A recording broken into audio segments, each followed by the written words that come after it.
ನೋಡಿ, ನೀವು ಮೊದಲು ಹೊರಡಿ. ಅಪ್ಪಾಜಿನೇ ನೀವು ಬರೋದು ಬೇಡ ಅಂತ ಅಂದ್ರಲ್ಲ, ಹಾಗಿದ್ರು ಯಾಕೆ ಬಂದ್ರಿ ನೀವು?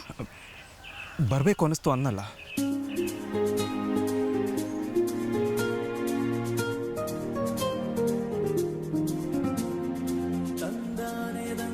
ನೋಡಿ,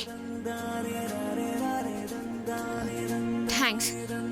ಆದರೆ ನಮ್ಮನ್ನ ನಮ್ಮ ಪಾಡಕ್ಕೆ ಬಿಟ್ಬಿಡಿ, ಹೋಗ್ತೀವಿ ನಾವು. ನೀವು ಹೀಗೆಲ್ಲ ಕುಂತ್ಕೊಂಡು ಬರೋ ಅವಶ್ಯಕತೆ ಇಲ್ಲ. ಧೈರ್ಯ ಇದೆ ನಮಗೆ, ಸರಿನಾ? ಆದರೂ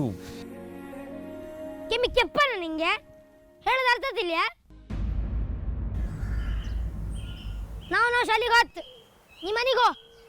ಎಲ್ಲಿಂದ ಬಂದೆ ಮಾರೆ ಚಿಕ್ಕ. ನೋಡಿ, ನೀವು ಮೊದಲು ಹೊರಡಿ ಇಲ್ಲಿಂದ. ಅಪ್ಪಾಜಿ ಗೊತ್ತಾದರೆ ಚೆನ್ನಾಗಿರಲ್ಲ, ಸುಮ್ಮನೆ ಬೈತಾರೆ ಆಮೇಲೆ. ಬಾ.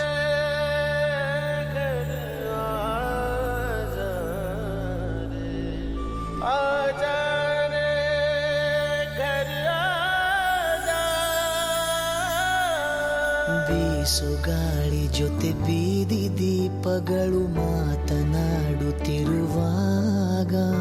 ಖಾಲಿ ದಾರಿ ಜೊತೆ ಮೈಲಿಗಲ್ಲುಗಳು ಮಾತನಾಡುತ್ತಿರುವಾಗ,